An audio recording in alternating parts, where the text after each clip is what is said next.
My name is Emily Brown. I'm 30 years old.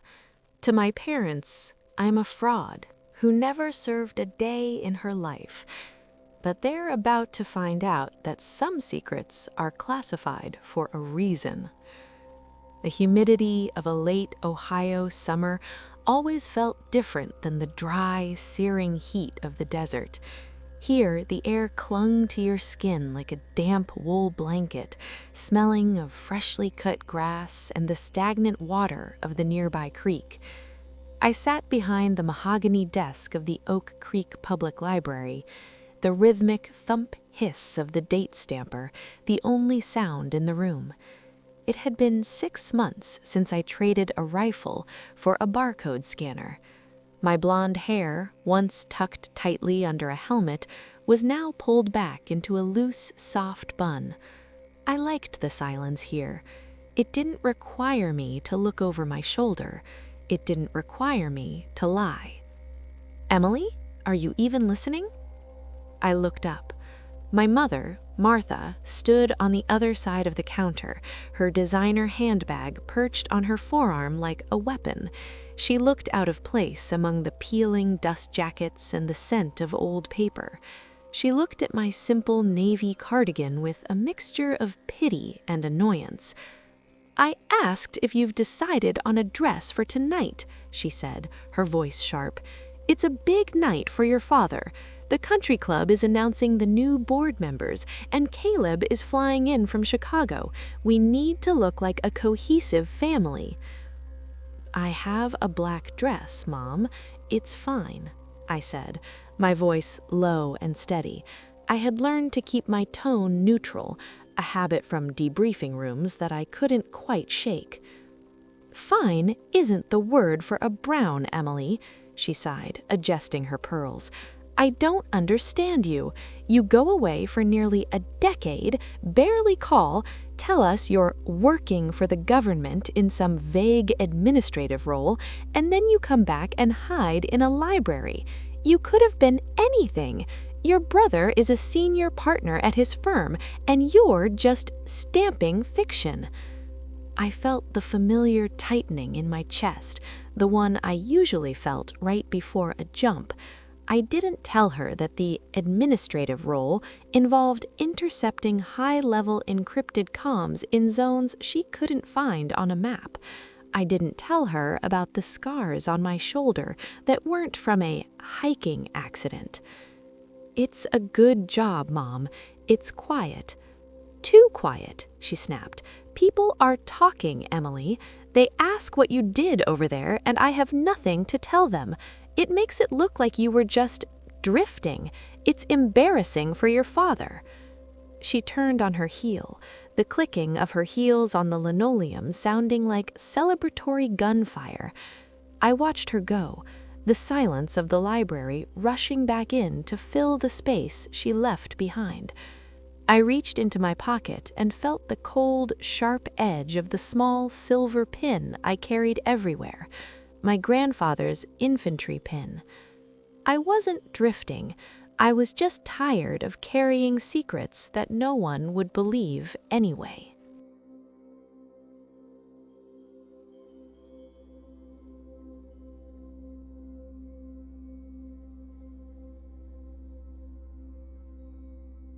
The Oak Creek Country Club smelled of expensive cedar, aged bourbon, and the subtle metallic scent of high-end silverware. It was the kind of place where voices were kept at a polite hum, but the judgment was loud enough to vibrate in your teeth. I smoothed the fabric of my black dress. It was simple, high-necked, and covered the jagged white line of a shrapnel scar on my left collarbone. I felt like a spy in my own hometown, wearing a civilian disguise that felt tighter than any tactical vest. "Emily, look at you, finally out of those dusty stacks," a boisterous voice boomed. My brother, Caleb, approached with his arms wide. He looked every bit the Chicago power player, expensive suit, perfectly coiffed hair, and a smile that didn't quite reach his eyes. He hugged me, smelling of peppermint and ambition. "Good to see you, Caleb," I offered a small, practiced smile. "I heard you're working at the library now," he whispered as we walked toward the banquet table where our parents were already seated. "I mean, seriously, after all that government mystery, you're sorting The Great Gatsby for a living? If you need a real job, my firm is looking for a junior clerk. It pays triple what you're making." "I like the library, Caleb. I've had enough excitement for one lifetime." Dinner was an exercise in endurance. My father, Richard, sat at the head of the table, his face flushed a deep rose from 2 glasses of vintage Cabernet. He was holding court with the town's mayor and a local real estate mogul. "And Caleb just closed the Miller account," my father announced, his voice carrying across the table like a gavel. "Youngest partner in the firm's history. That's what happens when you have focus, when you stay on the path." The mayor nodded, then turned his gaze toward me. "And what about you, Emily? Martha mentioned you were overseas, doing some filing for the State Department." I felt my father's eyes bore into me. This was the moment where I was supposed to play the quiet, unremarkable daughter who had finally stopped wandering. "Something like that," I said, my voice steady. "I was attached to various units, mostly logistics and coordination." "Logistics?" Caleb snickered, swirling his wine. "Sounds like a lot of paperwork in a tent, Em." I reached into my small clutch and felt the sharp, cold point of my grandfather's silver infantry pin. I had pinned it to the interior lining. It was my anchor. My grandfather had been the only one who understood the call to serve, even if he never knew the specifics of mine. "Actually," I said, a rare spark of defiance lighting up my chest, "I spent a lot of time in the field. It wasn't just paperwork." The table went quiet. My mother's fork clattered against her china plate. "In the field?" my father asked, his voice lowering to a dangerous, rumbling tone. "Emily, don't start this. We've checked the records for the local National Guard and the standard recruitment offices. There's no record of you in any combat unit. None." "That's because my records are restricted, Dad. I told you it was classified." My father let out a harsh, dry laugh that made the mayor look away in discomfort. "Classified. You were a clerk, Emily. Don't try to inflate your life just because your brother is actually achieving something. Using your grandfather's memory to pretend you're some kind of hero? It's pathetic. It's practically stolen valor." The word hit me harder than a flashbang. Stolen valor, the ultimate sin in the community I actually bled for. "I'm not pretending," I said, my voice dropping to a whisper that carried more weight than his shout. "Then prove it," Caleb challenged, leaning in. "Show us a medal, show us a deployment order. You can't, can you? Because you were just drifting through Europe and the Middle East on the government's dime, playing soldier in your head." I looked at my parents. They didn't see a daughter. They saw a blemish on their perfect, curated life. They saw a liar. "I don't need to prove anything to you." The silence of the library, which had once been my sanctuary, now felt like a tomb. It wasn't the peaceful quiet of people lost in thought. It was the heavy, suffocating silence of people who were watching you. I was shelving a stack of biographies when Mrs. Gable, a woman I'd helped find genealogy records for just last week, walked toward me. I offered her a smile. She didn't return it. Instead, she pulled her grandson closer to her side, steering him toward the children's section as if I were a contagious disease. "Is it true?" she whispered to a friend near the mystery aisle, loud enough for the sound to bounce off the high ceilings. "Richard says she never even went to basic training, just spent 3 years in a hostel in Berlin while the taxpayers picked up the tab." My hand tightened around a hardcover book. The cardboard edges bit into my palm. I kept my eyes on the shelf, my heart hammering a rhythmic 1-2, 1-2 against my ribs. I had been in ambush zones where the air felt safer than this. At noon, the heavy oak doors of the library swung open. A man in a cheap, wrinkled suit walked straight to my desk. He didn't look like a reader. He looked like a hunter. "Emily Brown?" he asked, his voice flat and nasally. "Yes." He dropped a thick envelope onto the counter. It made a heavy, sickening thud. "You've been served. Civil suit for fraud and defamation. Your parents are also seeking a legal injunction to bar you from the family estate and any future inheritance on the grounds of character-based forfeiture." I stared at the envelope. The return address was my father's law firm. He hadn't just attacked me at dinner, he was trying to erase me legally. "This is a mistake," I said, my voice barely a thread. "Tell it to the judge," the man said, turning on his heel. I took the envelope to the break room. My hands were shaking, not with fear, but with a cold, vibrating rage. I tore it open. The language was clinical and cruel. "Defendant has willfully misrepresented her background, stolen valor, deceptive practices to elicit financial support and social standing." I pulled out my phone and dialed my father. He answered on the first ring. "Dad, a lawsuit? Seriously?" "It's about accountability, Emily." His voice was calm, almost bored. "You've had weeks to retract your claims.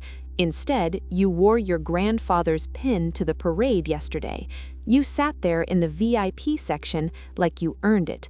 We spoke to a military liaison we know. He searched the database. No Emily Brown in any combat deployment during the years you claimed." "Because I wasn't under Emily Brown for the mission logs, Dad. I told you, it's compartmentalized." "Enough with the spy movies, Emily.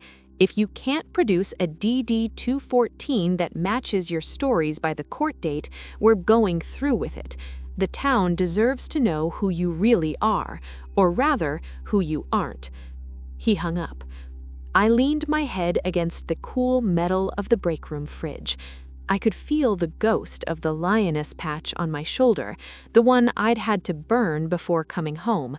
I had no paper. The office of Sarah Jenkins, the only lawyer in town brave enough or desperate enough to take my case, smelled of stale coffee and industrial carpet cleaner. Sarah was a tired-looking woman with sharp eyes and a habit of chewing on the end of her pen. She stared at the empty space on her desk where my military records should have been. "Emily, I need something, anything," she said, her voice strained. "A pay stub, a commendation letter, a photo of you in front of a Humvee. Right now, your father's legal team is handing the local press a narrative that you're a fantasist who spent 4 years in a European hostel."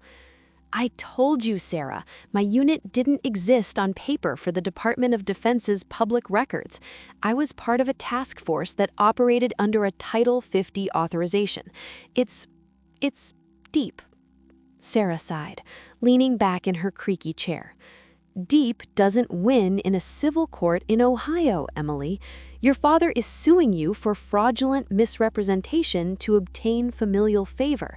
He's claiming you used these lies to manipulate your grandfather into leaving you his estate and to gain social standing. If we go to trial with 'trust me, it's a secret,' the judge is going to shred us." I looked out the window. Across the street, the town square was bustling. I saw a group of men in VFW hats sitting on a bench. One of them looked toward the office, saw me, and shook his head, spitting on the sidewalk. The poison was spreading. That evening, my phone buzzed with a notification from the Oak Creek Gazette. The headline made my blood run cold. "Local hero or high-stakes fraud. The Brown family legal battle ignites." The comments section was a war zone. "My son actually served. People like her should be in jail," one read.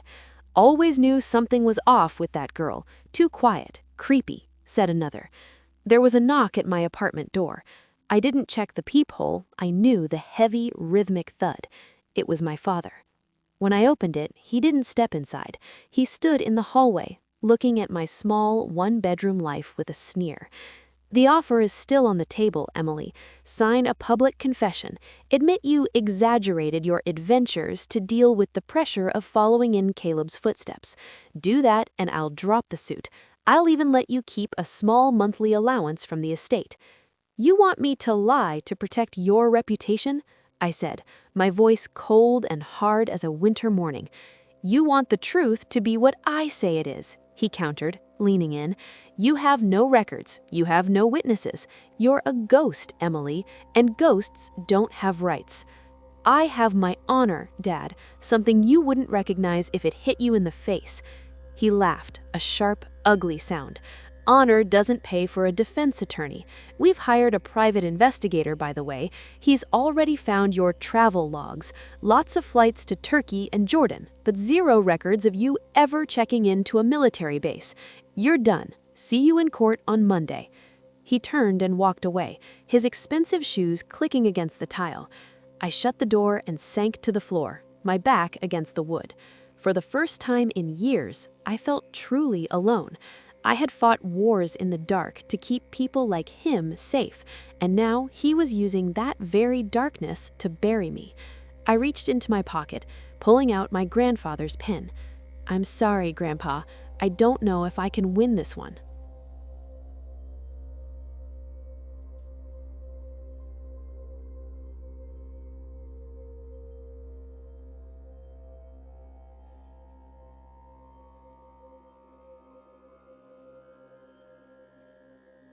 The morning of the hearing, the sky over the courthouse was a bruised, heavy gray. A light drizzle turned the pavement into a mirror, reflecting the neon live signs from the news vans parked along the curb. As I stepped out of Sarah's car, the flashbulbs started. Pop, pop, pop. I stared straight ahead, my spine a steel rod. I wore a charcoal gray suit, the closest thing I had to a uniform. My blonde hair was pulled back so tight it made my eyes look sharper, more predatory. I wasn't Emily the librarian today. I was Specialist Brown, even if I was the only one who knew it. "Don't look at them," Sarah whispered, clutching her briefcase like a shield. "Just keep moving." Inside, the courtroom was a cathedral of dark mahogany and cold white light. It smelled of floor wax and old dusty law books. My parents were already there, sitting in the front row of the gallery. My father looked like he was presiding over a coronation, his chin tilted up, a smirk playing on his lips. My mother sat beside him, dabbing at her eyes with a lace handkerchief for the benefit of the cameras in the back. As I sat at the defense table, I could hear the whispers behind me. "Look at her, not a shred of remorse. Imagine lying to your own father like that." Sarah leaned in, her voice trembling slightly. "Emily, the prosecution has called a military expert, a retired major who says he's never heard of your unit. He's going to testify that your claims are consistent with delusional identity disorder. We're in trouble." I didn't answer. I just watched the clock on the wall, the second hand ticking like a countdown. "All rise," the bailiff shouted, his voice echoing off the high ceiling. "The Honorable Judge Marcus Sterling presiding." The door behind the bench opened, and a man walked out. He was tall, with shoulders that hadn't forgotten how to carry weight, and a face that looked like it had been carved out of granite. His hair was a salt and pepper buzz cut, and he moved with a precision that made my pulse jump. I felt a jolt of electricity run down my spine. I knew that walk. I knew the way he adjusted his robe as he sat down, as if he were checking the fit of a plate carrier. Judge Sterling scanned the room. His eyes were a piercing, icy blue. When they landed on me, they didn't linger, at least not long enough for anyone else to notice. But I saw it, a tiny, almost imperceptible narrowing of his lids. "Be seated," Sterling said. His voice was a deep, resonant growl that commanded instant silence. My father's lawyer, a man named Henderson with a voice like sandpaper, stood up. "Your Honor, this is a clear-cut case of fraud. The defendant, Emily Brown, has spent years spinning a web of lies, claiming to be a decorated soldier to exploit her family's prestige and her grandfather's estate. We have the records, or rather, the lack thereof. We have the experts. We are here to bring the truth to light. I looked at the judge. He was leaning back, his hands clasped on the bench. He looked bored, but I could see his fingers tapping a rhythmic pattern on the wood. ...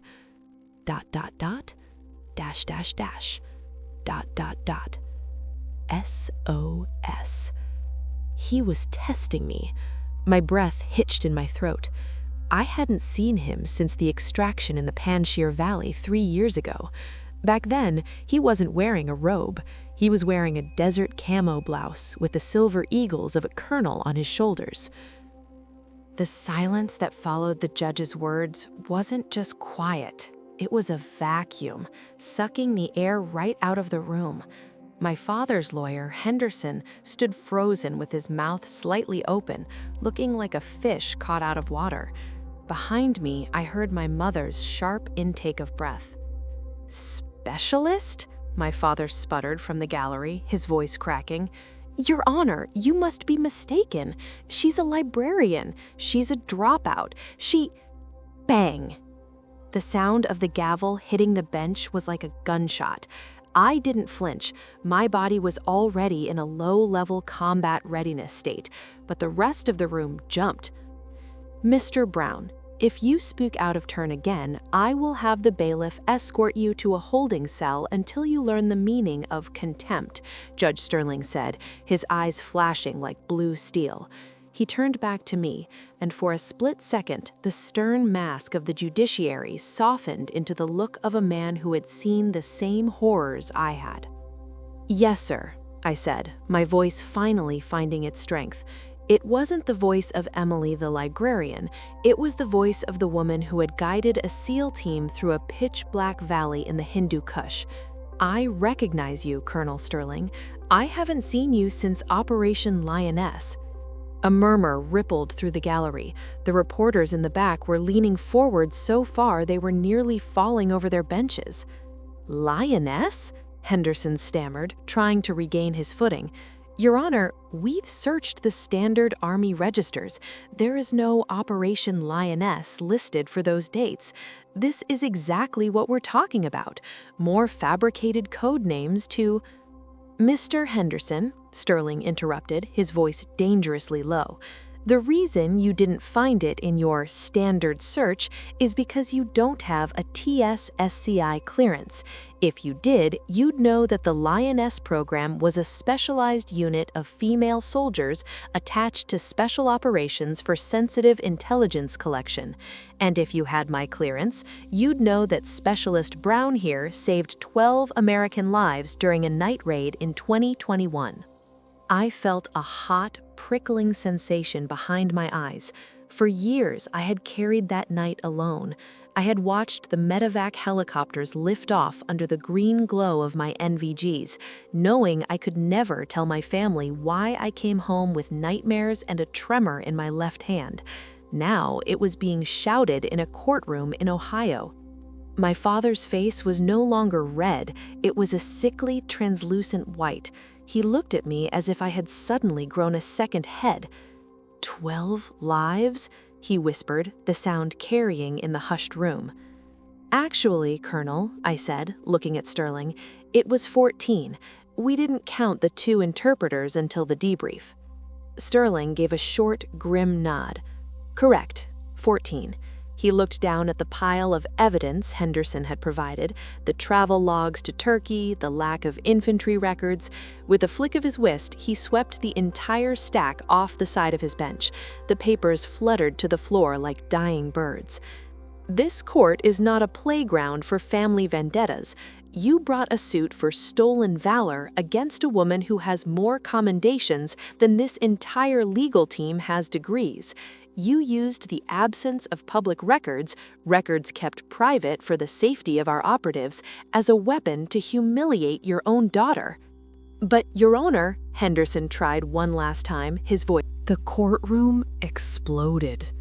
It wasn't a roar of applause. It was the chaotic, frantic energy of 1,000 questions being asked at once. The reporters in the back scrambled for the exit, their shoes squeaking on the marble as they rushed to be the first to tweet the headline. The librarian hero, the secret soldier. I sat perfectly still. My hands were folded on the table, my knuckles white. The adrenaline that had kept me upright during the judge's reveal was beginning to recede, leaving behind a cold, hollow ache. I felt a hand on my shoulder. It was Sarah. She was beaming, her eyes watery behind her glasses. "Emily, we did it. He dismissed it. Not just dismissed, he destroyed them." I didn't feel like I had won. I felt exposed. The secrets I had guarded like a religion were now public property. I stood up slowly, turning to face the gallery. My father had reached the wooden railing. He looked older, the lines around his mouth sagging. He reached out a hand, his voice shaky and stripped of its usual authority. "Emily, honey," he said, the word honey feeling like a foreign object in his mouth. "We didn't know. You have to understand. We were just trying to protect the family. If you had just told us." "I did tell you, Dad," I said, my voice cutting through his excuses like a serrated blade. "I told you for 3 years. You just didn't believe me because I wasn't Caleb. I wasn't a partner in a firm. I wasn't something you could brag about at the country club." "We can fix this," my mother chimed in, stepping closer.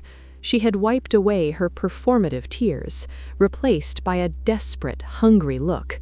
"We'll have a dinner. We'll invite the mayor. We'll tell everyone the truth ourselves. We'll make sure everyone knows you're a hero." I looked at her, really looked at her. I saw the way she was already calculating how to spin my trauma into her social capital. "The only thing you're going to do, Mom, is leave me alone." I turned my back on them and walked toward the bench. Judge Sterling was gathering his robes, but he paused as I approached. The bailiff stepped aside, recognizing the unspoken bond between us. I stood at attention, a reflex I couldn't suppress. "Thank you, sir." Sterling looked at me, his gaze softening just enough for me to see the man who had sat in the derg with me, sharing a canteen. "Don't thank me, specialist. I just corrected the record. You did the work." He lowered his voice so only I could hear. "They don't deserve the shadow you cast, Emily. Go find some peace." I nodded, the lump in my throat finally making it hard to breathe. Walking out of the courthouse was like navigating a minefield. The drizzle had turned into a steady downpour, the air smelling of wet asphalt and exhaust. The cameras were everywhere, the flashes blinding in the gray light. "Emily, how does it feel to be vindicated? Is it true you served in the Lioness program? What do you have to say to your parents?" I didn't say a word. The following Monday, the Oak Creek Public Library felt different. The air didn't hold the sharp, electric tension of a courtroom, but it wasn't the heavy, judgmental silence of the weeks prior either. It was soft, like the world had finally exhaled. I arrived early, the sun just beginning to burn through the morning mist, painting the stacks in long, amber stripes. I was shelving a new shipment of history books when the heavy oak doors groaned open. I expected another reporter. I expected a process server. Instead, I saw Mrs. Gable. She was holding her grandson's hand, but this time she didn't pull him away. She walked straight to the desk, her face a map of genuine, wrinkled regret. She placed a small Tupperware container on the counter. It was warm, smelling of cinnamon and butter. "Emily," she said, her voice barely a whisper, I didn't know.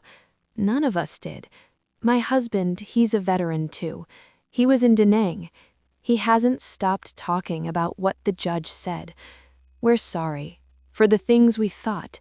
For the things we said. I looked at the container, then at her. I felt a knot in my throat loosen. Thank you, Mrs. Gable, but I didn't do it for the apologies. I know, she said, giving my hand a quick, dry squeeze. That's how we know you're the real deal.